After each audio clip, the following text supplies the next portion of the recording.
George Bernard Shaw, l'auteur irlandais, disait, avec beaucoup d'humour, que ce n'était pas Shakespeare qui avait écrit ses œuvres, mais probablement un contemporain de Shakespeare qui avait vécu lui aussi à Stratford-upon-Avon, qui lui aussi avait fait du théâtre et qui s'appelait lui aussi William Shakespeare. Cette phrase-là illustre bien les doutes à un moment donné qui ont couru autour de l'identité de William Shakespeare. Attendez, je vais fermer la porte parce que chez les comédiens là, sur le côté que j'entends lire, ils me déconcentrent. Et je me suis dit, il faut à tout prix que j'en parle à mes amis qui viennent pour écouter la petite fantaisie que j'ai écrite, King Lear conférence. Et moi, il y a quelque chose que j'aime bien faire, c'est les lectures. Bon. Je suis allé chercher quelques textes, deux textes. Un texte qui traite de ça, qui est assez rare, je crois, qui vient d'être édité, enfin, il n'y a pas si longtemps, de Mark Twain, qui s'appelle Shakespeare or not Shakespeare.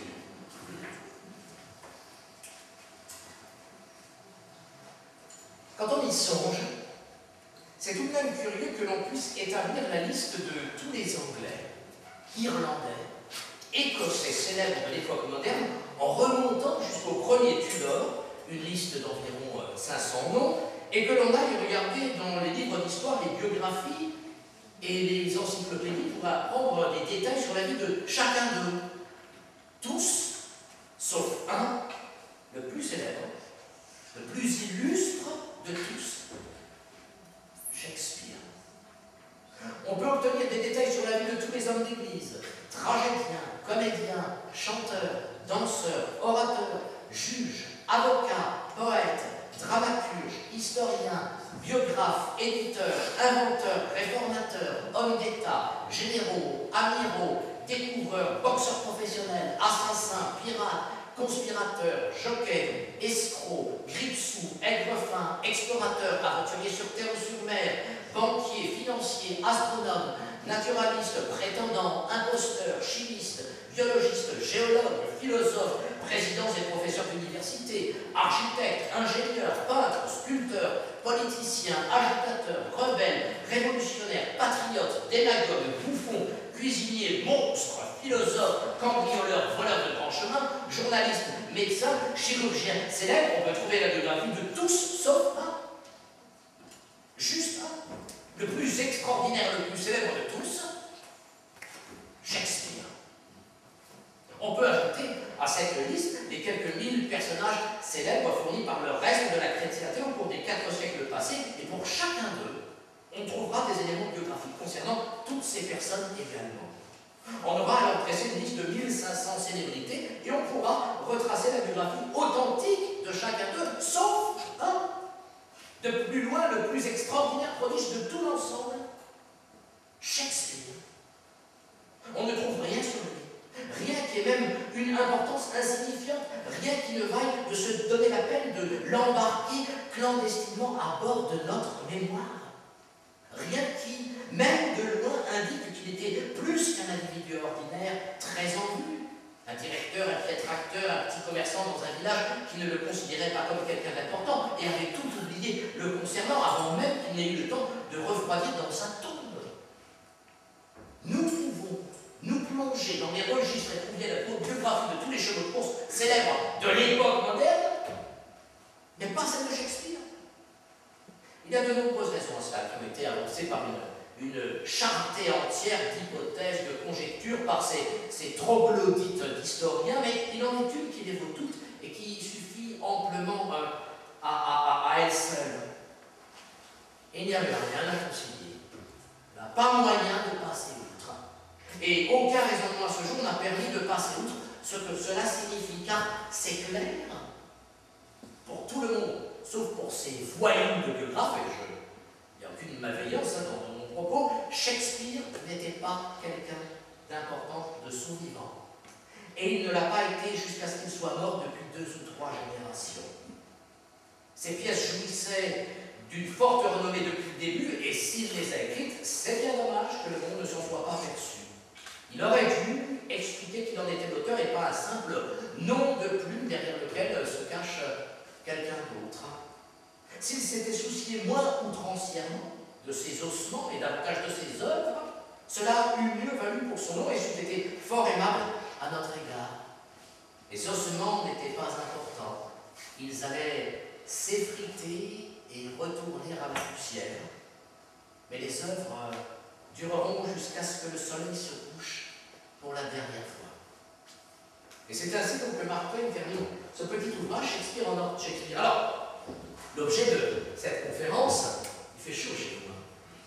L'objet de cette conférence n'est pas Shakespeare à proprement parler, mais une pièce de Shakespeare, Le Roi Lear, King Lear, que vous connaissez peut-être.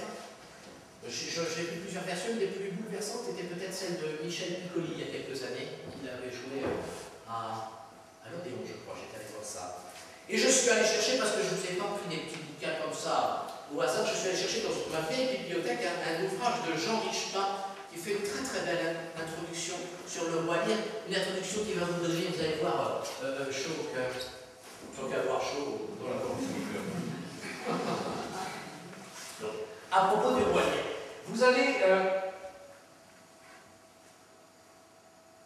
avec le Roi Lear, je vous préviens, tenez solidement vos nerfs en brique, car c'est ici, de tout le théâtre de Shakespeare, la pièce la plus noire, la plus navrante, la plus tragique, la plus pleine de catastrophes, de meurtres, de cruauté, de sauvagerie, celle qui présente la vie sous les couleurs les plus atroces et les plus désespérantes. Ce qui est pas mal pour un dimanche après-midi.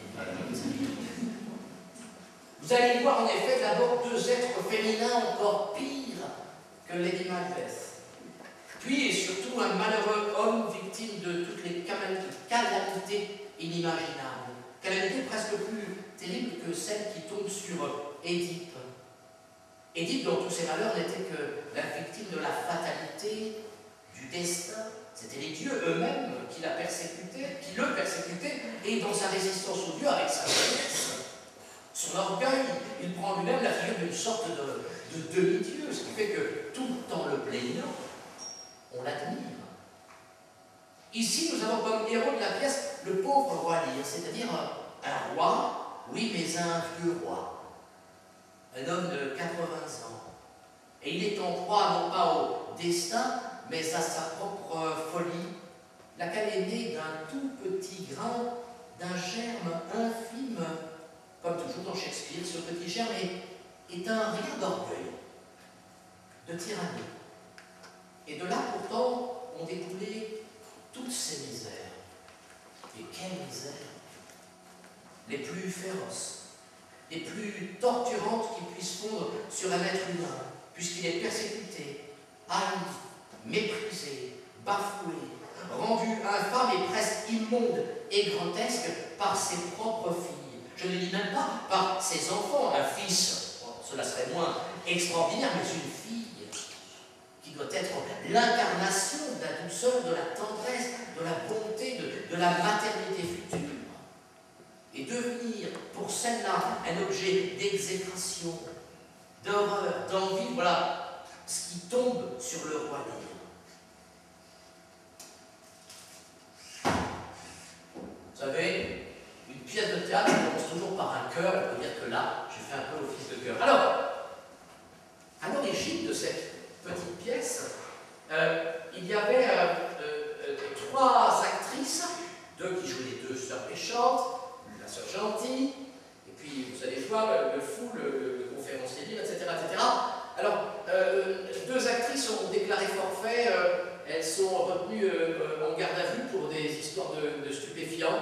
Elles ont été trouvées dans les toilettes du conservatoire en train de consommer du crack avec la directrice Claire Lannes et un professeur. Donc elles ont été retenues et elles vont être donc remplacées, regardez, je fais le geste, au pied levé, par l'auteur, moi-même, Florian Zubé, et par le metteur en scène, Xavier Gallet. Oui. Pas le metteur en scène. Merci Florian. Bonjour mesdames et messieurs. Bonjour, il y a du monde, hein? Oui, il y a du monde, tant mieux, on s'en réjouit. Pour nous, jouer devant un parterre. Je pensais qu'il y aurait un bal. Non, tous les sièges sont occupés. Oui, j'ai l'impression que c'est le cas. Presque, oui, ça fait choc, hein. Pour nous, c'est un plaisir à chaque fois qu'on monte sur scène. Votre présence anonyme et singulière nous fait revivre. C'est ça. Revivre. Oui.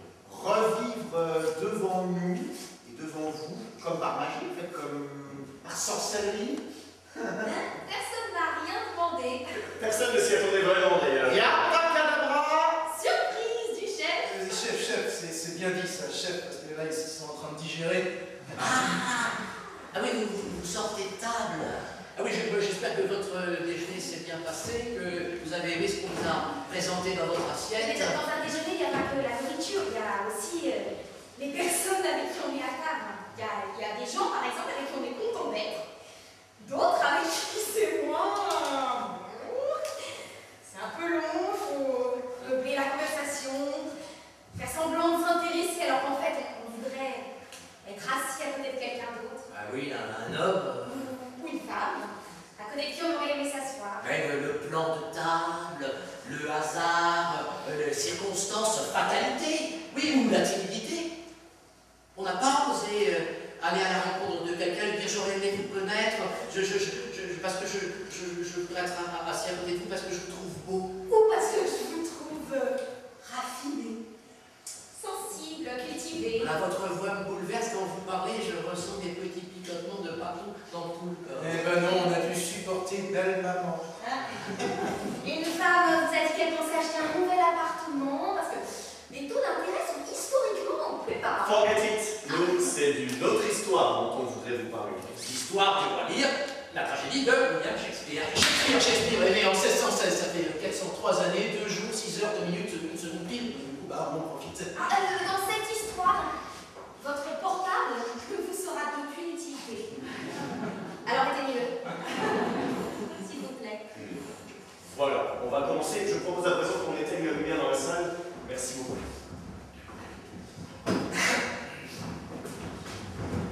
Peut-être que vous avez réussi à vous asseoir à côté de la personne avec qui vous auriez aimé déjeuner tout à l'heure. Je suis sûr qu'il y a un homme qui va prendre la main d'une femme pendant le spectacle. J'adore. Moi, je parie qu'il y en a un qui va dormir. Alors, c'est pas grave de dormir hein, si vous avez sommeil. Évitez de ronfler. Le ronflement est au sommeil, c'est le vibrant et du portable. Je commence. Une conférence. Lui, qui était roi de Grande-Bretagne, avait 3 filles. Goneril, lui. Je joue Godrine, je suis marié au duc d'Albanie. Exactement. Et voilà Regan, l'autre fille du roi, un peu plus jeune. Oh, t'es ma sœur. Super. Tu es marié à qui? Au duc de Cornouailles. Waouh, le duc de Cornouailles. On n'est pas. Et voilà. Et j'aime pas mon nom, c'est possible peut-être de changer. Pourquoi? Parce que Reagan, ça fait penser à Ronald Reagan. C'est pas grave, c'est pas du tout la même époque. Enfin, quand même, tu vois, parce que du temps de Lear, qui n'était même pas celui de Shakespeare, personne ne savait qu'il était Reagan, mais à notre époque, tout le monde sait qui c'est. Ronald Reagan. C'est comme si je m'appelais Donald Trump. Bon, alors, si on change les noms, tant qu'à faire, on peut changer pour lire, hein, parce qu'on peut confondre avec lire, le verbe. Je propose qu'on avance dans la conférence. Ah oui, mais si, bien sûr, bien sûr. Et voilà enfin Cordelia, une jeune personne que le roi de France veut épouser. Waouh! Le roi de France! La classe, Jean-Rage. Il est là, il est là! Oui! Il faut s'imaginer qu'il est avec vous en visite officielle à la cour du roi, lui. Le roi de France! Alors c'est lequel? C'est Louis XIV. Je sais pas. Peut-être moi, tout ça, ça m'est égal. Je suis plutôt quelqu'un de modeste. Bon, j'ai, c'est vrai, le plus beau des 3 prénoms. Cordelia, ça fait italien, sensualité, féminité. Mais je suis modeste. Je suis la plus belle tellement je suis modeste. Mais ça m'est égal, car ce que j'aime plus que tout, c'est dessiner. Alors, je dessine. C'est pour ça que vous me verrez dessiner. J'écoute le bruit et la fureur du monde. A tale told by a needle. full of sound and fury, signifying nothing. Et c'est dans la baisse. Et tout ce que tu dis m'inspire. Et je dessine assez bien. D'ailleurs, des fois, ça, c'est moi qui dessine le mieux. Admirez un peu. Quelle frimeuse! Le vieux Louis, âgé de plus de 80 ans, usé par les fatigues du gouvernement, décida de ne plus prendre part aux affaires du royaume. Il voulait en laisser la gestion aux forces plus jeunes, de sorte qu'il aurait le temps de se préparer à une mort qui devrait ne pas tarder. Il en a pour moins d'1 heure. C'est qui joue, papa? Et c'est lui. Voilà, mais il n'est pas vieux. Eh ben non.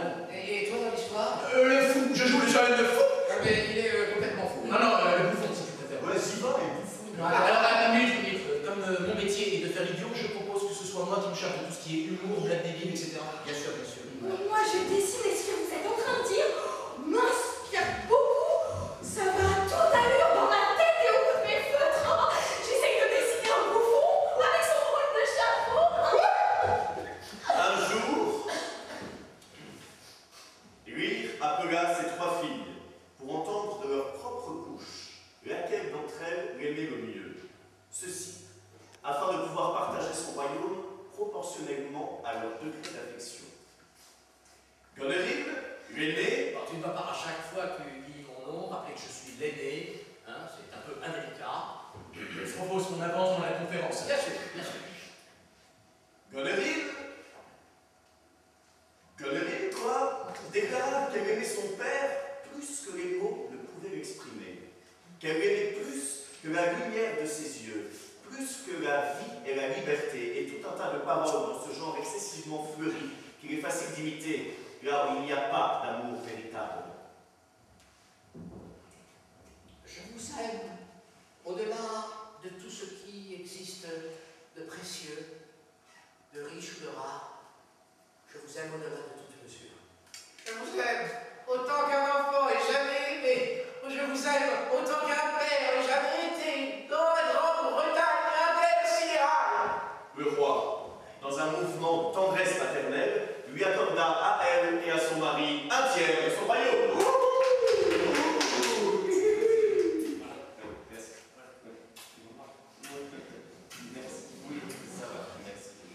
Oui, oui.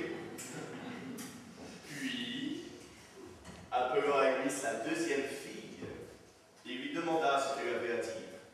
Réal, qui était faite du même métal creux que sa sœur, déclara: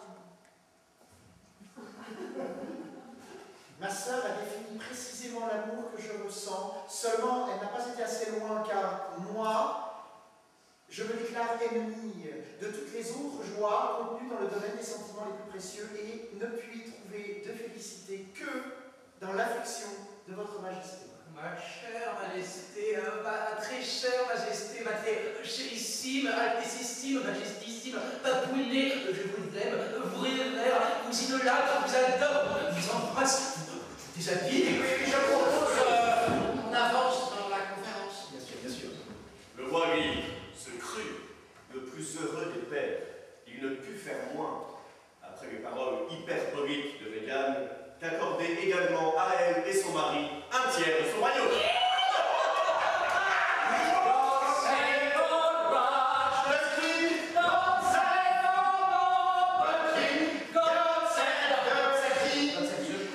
Pourquoi il chante God Save the King? C'est quoi l'hymne anglais? En anglais, lire est masculin.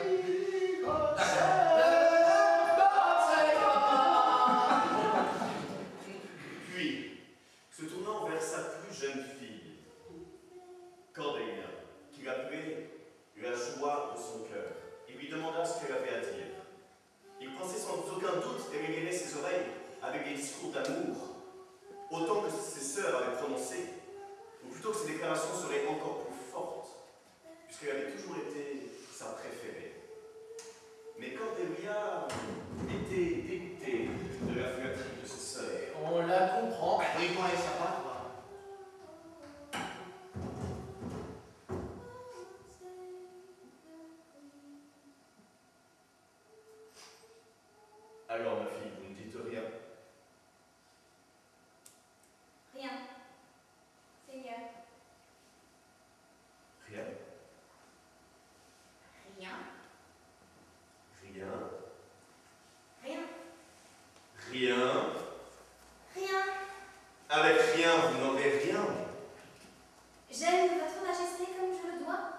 d'accord. Je l'avoue, mon cher père, j'aime aussi faire des dessins. T'as vu? Il est beau mon dessin. C'est moi ça? Oui, c'est toi. Et là, c'est deux petits rats. Ah, mais c'est pas des races, mes sœurs. Oh! Le roi Gris, furieux au-delà de tout ce qu'on peut imaginer, partagea de façon égale entre les deux sœurs hypocrites la troisième partie de son royaume qu'il avait réservé à Cordelia. Hein? God save our great. C'est King, God save our great. Oh, mais pas entendu comme ça, King, toutes les 2 minutes, c'est une conférence, c'est pas un concert. Je suis pas signé pour ça. Merci pour partager un petit merci. Non, merci à vous, merci. Un partage de son royaume, aussi peu guidé par la raison et tellement par la passion, emplit tous ses courtisans d'étonnement et de peine. Mais aucun d'eux n'eut le courage de critiquer le roi, à l'exception de son bouffon.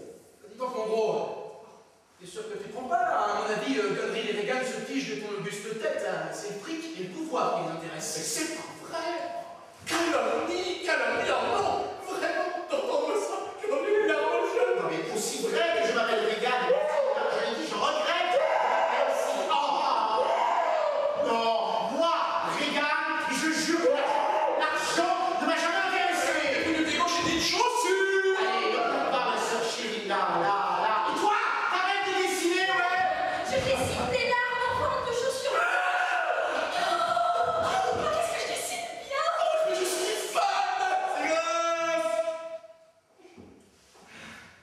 S'adressant à Cordelia, Lear dit « J'abjure ici tous mes sentiments paternels, tous les liens, tous les droits du sang, et je te tiens de ce moment et à jamais pour étrangère à mon cœur et à moi. » Contrarié, il abdiqua donc, ne conservant pour lui-même que 100 chevaliers. Il décidera qu'il passerait un mois dans le palais de chacune de ses 2 filles. Le fou prit la parole et dit avec une certaine solennité que quand le pouvoir s'incline devant la flatterie, l'honneur se doit d'être sobriété. Ouais, bon, bah, j'ai pas dit ça un temps joli, parce que j'ai juste réveillé le fils de pute. Oh! Lear bannit ce fidèle serviteur. Bravo, papa.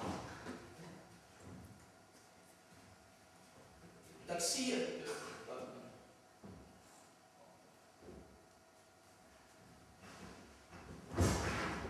Le roi de France, témoin de cette triste scène, prit la belle Cordelia par la main et disant que ses vertus étaient une dot supérieure à un royaume, demanda à Lear la permission d'épouser sa fille. Le roi accepta, heureux de se débarrasser de celle qui avait été autrefois le trésor de sa vie. Le roi de France demanda à Cordelia si elle acceptait d'être la reine de France. Si elle veut pas, On peut dessiner en France? Moi, je viens si je peux continuer à faire des dessins de tout ce qui me passe par la tête. Le roi de France promit de l'installer dans un atelier à Montmartre afin qu'il puisse continuer à créer dans les meilleures conditions possibles. D'accord, je veux bien devenir la belle reine de la belle France et régner sur des plus belles possessions que celles de mes sœurs. Mais tu t'imagines qu'on est jaloux, c'est pas une église de grenouilles, là. Et Cordelia partit en France, le cœur lourd, car elle connaissait la fourberie de Gonnery et de Regan.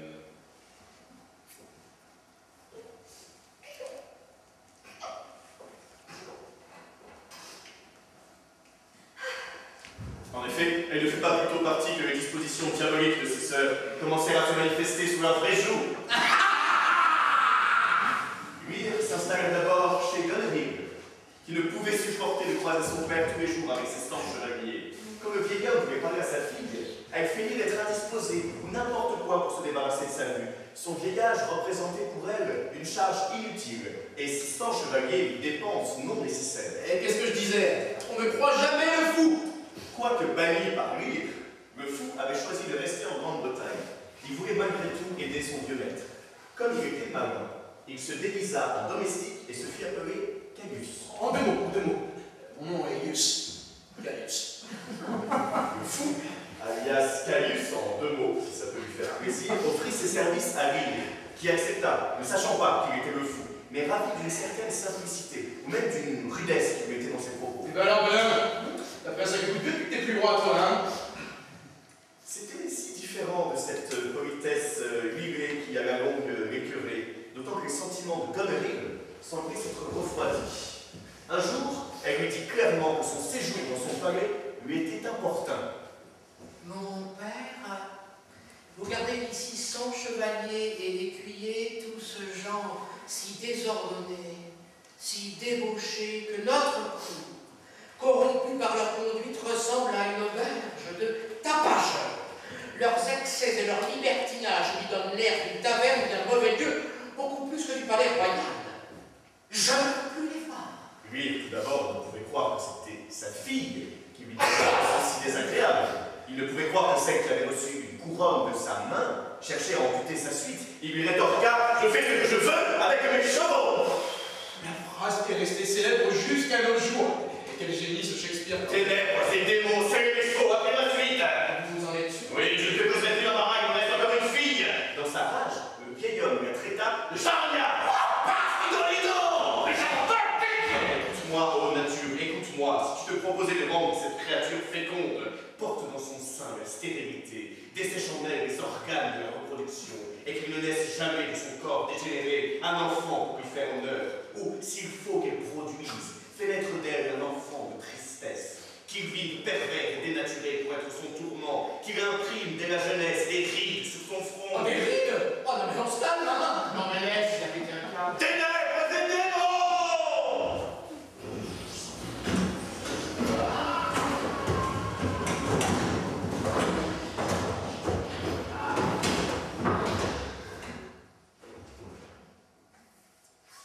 Moi, je dessine dans le beau royaume de France. Je suis tranquille, même si je suis secrètement inquiète pour mon père. Ici, à Paris, où je suis heureuse avec mon mari, je dessine des fleurs, des petits chats, des soleils grands comme ça. Oui, bon, ça va. Lear décida de partir chez Régal. Il faut être fou pour aller chercher refuge chez Régal. Lear dépêcha son serviteur Caius avec des lettres pour sa fille Régal, afin qu'elle puisse se préparer à son arrivée. Mais Goneril envoya aussi un messager à Régal. Dis à ma sœur de ne pas recevoir mon père, il est devenu complètement fou. Le messager de Goneril arriva en même temps que le fou.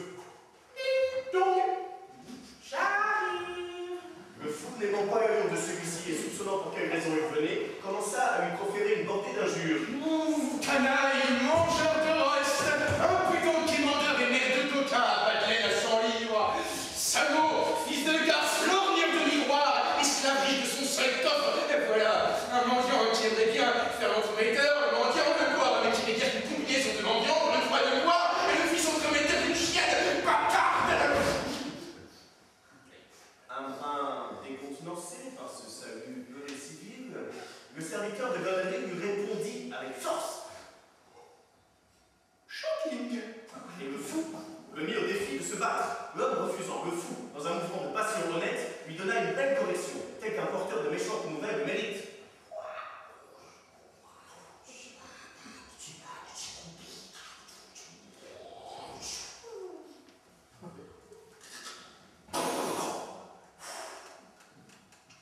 Le récit de cette terrible rixe arriva jusqu'aux oreilles de Régal et de son mari.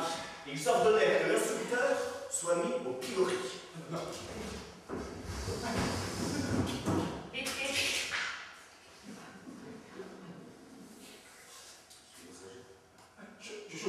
Je suis le messager du roi Lear. Je mérite des égards. Quand le roi arriva au château de Régal, il constata que son fidèle serviteur Caius était au pilori. Il demanda à voir sa fille immédiatement. Dites à mon fou de père que nous sommes malades. Ils sont malades? Non, non, plutôt que nous avons voyagé toute la nuit. Ils ont voyagé toute la nuit? Que nous sommes fatigués. Ils sont fatigués? Va dire à ma fille que ça m'est égal, tu peux lui parler maintenant tout de suite. Lico presto. Sinon, je frapperai le tambour à la porte de sa chambre jusqu'à assassiner son sommeil. Et ils sont ratoqués, monsieur. Relax, Dad. Je ne vous ai pas, je n'attendais pas encore. Je l'ai bien préparé pour vous recevoir comme il faut bien.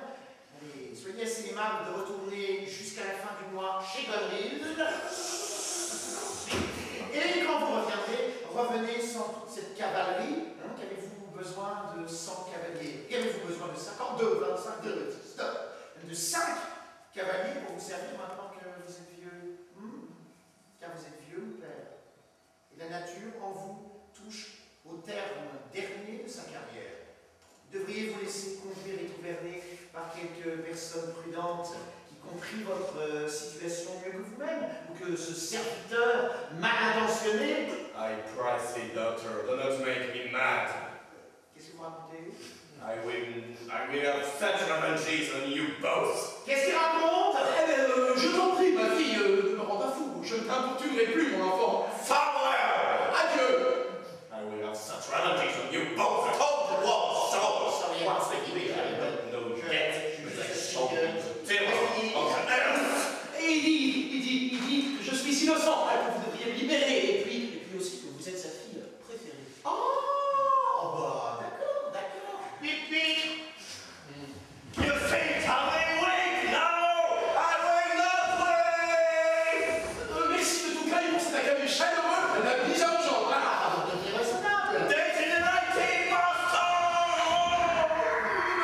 Plus dans le bus, avec mon niveau patron.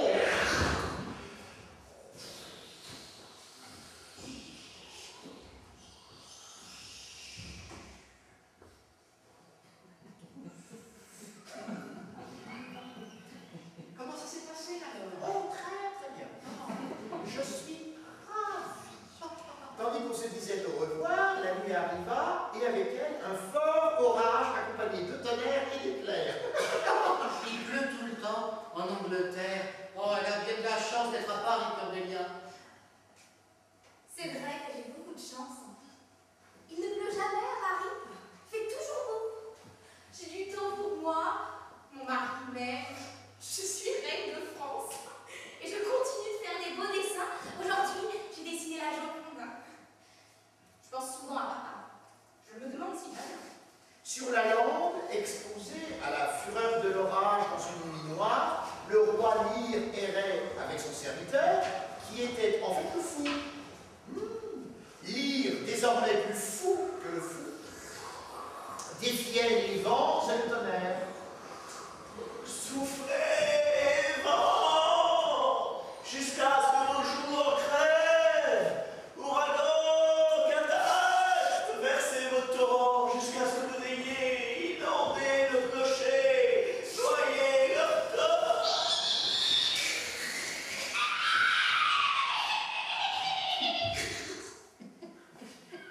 C'était quoi ça? Un éclair. J'ai peur des éclairs. Tu te souviens des histoires de sorcières que nous racontait papa avant de nous endormir? Et toi, tonnerre qui ébranle tout, aplatis le globe du monde, brise tous les moules de la nature. Il demandait au vent de chasser la terre dans la mer, ou de gonfler les vagues de la mer jusqu'à ce qu'elle noie la terre, afin qu'aucun signe d'un quelconque animal aussi ingrat que l'homme ne puisse demeurer. Je ne suis qu'un pauvre et faible vieillard, infirme et méprisé. Au fait, il a apporté un parapluie. Oui. Ah, bah alors pourquoi on s'inquiète?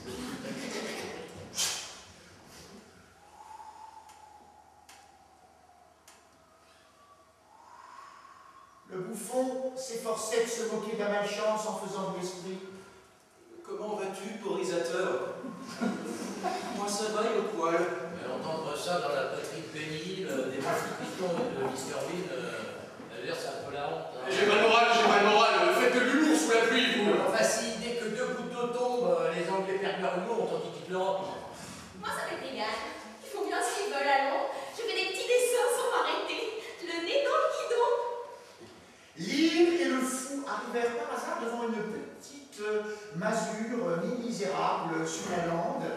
Le fou voulut y entrer pour se protéger de la pluie. Je veux pas entrer là-dedans, je veux rester sous l'orage. Si vous ne le faites pas pour vous, faites-le pour moi, au nom de l'humour anglais. L'humidité ne me réussit pas. Le fou, entrant le premier, revint soudain en terrifié. Qu'est-ce qu'il a vu? Pardon, pourquoi? Il y a un esprit. Tu en manques et moi je l'ai perdu. Entrons au contraire. Mais, après vérification, cet esprit s'avéra n'être rien d'autre qu'un pauvre mendiant Ah, c'est horrible!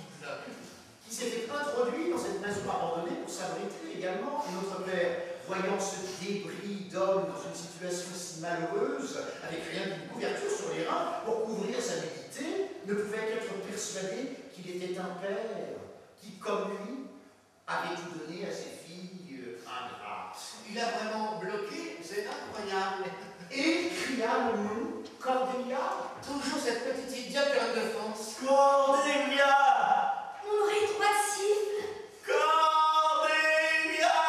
Mon oreille gauche me fait mal. Peu importe.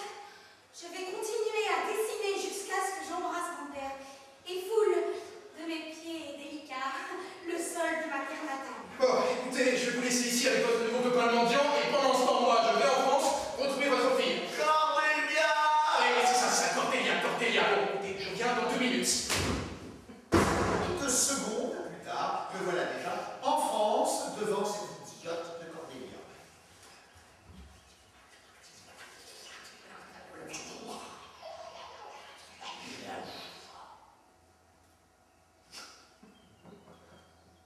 Tout ce que tu dis est vrai. Aussi vrai que je suis le fou, et que votre père l'est. Mes sœurs. Mes sœurs. Oui, C'est à quel sujet? Honte des femmes, mes sœurs. Je vous le fais pas dire. Mon père dans l'ouvrage. Mon père dans la nuit. Affirmatif. Mes sœurs. Vous ne dessinez plus? le fou avait présenté en termes si émouvants la condition pitoyable de notre Père royal et avait exposé dans des couleurs si vivantes notre soi-disant inhumanité. Calomnie. Que Cordelia supplia son mari de lui donner la permission de partir avec une armée pour nous soumettre et rétablir notre Père sénile sur son trône. Ce fut aussitôt accordé.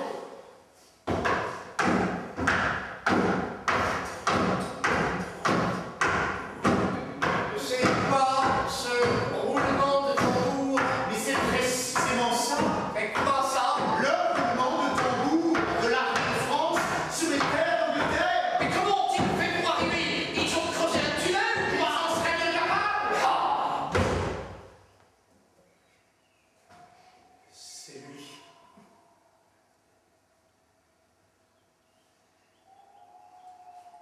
Mais papa, Sa tête était couronnée d'herbes des champs, de bardanes, de ciguës, d'orties, de coquelicots, d'ivraies, de toutes les herbes ramassées, ça et là. Je suis attaché sur une roue de feu. Mes larmes brûlent comme du plomb fondu. me reconnaissez-vous, Seigneur? Vous êtes un fantôme, je le sais. Depuis quand êtes-vous morte? Où ai-je été? Où suis-je? Est-ce la belle lumière du jour? Oh Seigneur, regardez-moi. Étendez sur moi vos mains pour me bénir. Non, Père, il ne faut pas vous mettre à genoux. Je vous en prie, ne vous moquez pas de moi. Je ne suis qu'un pauvre radoteur de vieillard. Et pour parler sincèrement, je crains de n'être pas tout à fait dans mon bon sens. Ne vous moquez pas de moi. Aussi vrai que je suis un homme.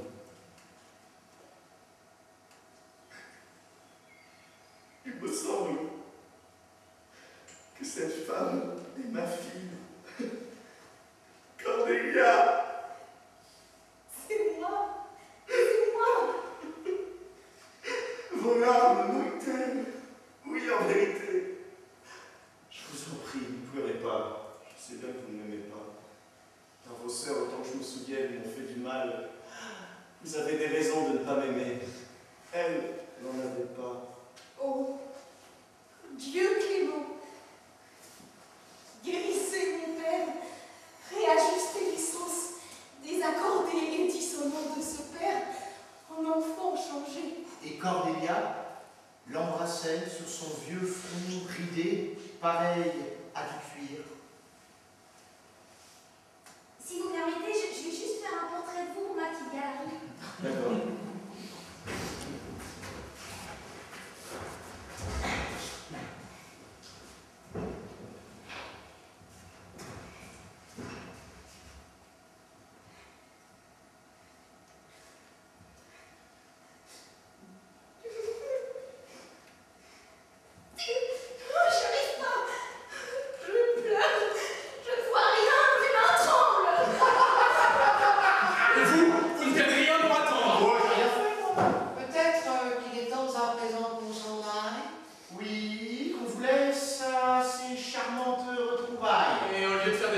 enfin, restez donc encore un peu. Nos maris chéris nous attendent. Mensonge! Vous ne pouvez pas croire que ces deux monstres d'ingratitude qui avaient été si fausses avec leur vieux père s'avèrent fidèles à leur mari. Elles avaient jeté leur dévolu sur un autre homme, un courtisan, d'une laideur repoussante. Mais non! Si, ces deux cartes aimaient le même homme. Qu'est-ce que c'est cette histoire? Il raconte n'importe quoi. Ah bah écoutez, j'en ai marre de vous deux, maintenant c'est moi qui narre. Ah non, taisez-vous! Il advint que le duc de Cornouailles, le mari de Régal, mourut. Quoi? C'est pas vrai! Si, Régal déclara aussitôt son intention d'épouser son amant repoussant. Gonorrhée, folle de jalousie, décida de contrecarrer les plans de sa sœur en l'empoisonnant. Pardon! Régal! Non mais c'est pas pardon! C'est le fou!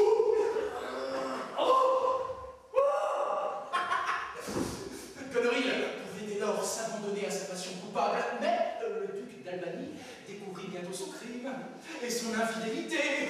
Sans pitié, il emprisonna sa perfide épouse avec le corps écartelé de son amant. Horreur!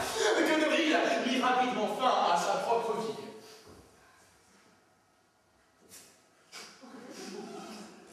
Mourir si jeune.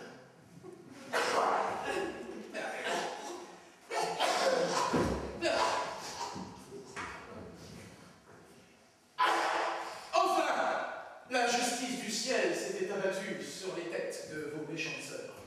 Ça console un peu. J'ai des sœurs. Vos filles, mon père, mes sœurs. It's not very clear. It's not very clear. Hélas, le destin, toujours aussi fou, s'abattit aussi sur la tête de la jeune et vertueuse Cordélia, dont les bonnes actions semblaient vraiment mériter une conclusion plus heureuse. Oui, l'innocence et la piété ne sont pas toujours récompensées dans ce monde. Triste vérité. Je ne savais pas.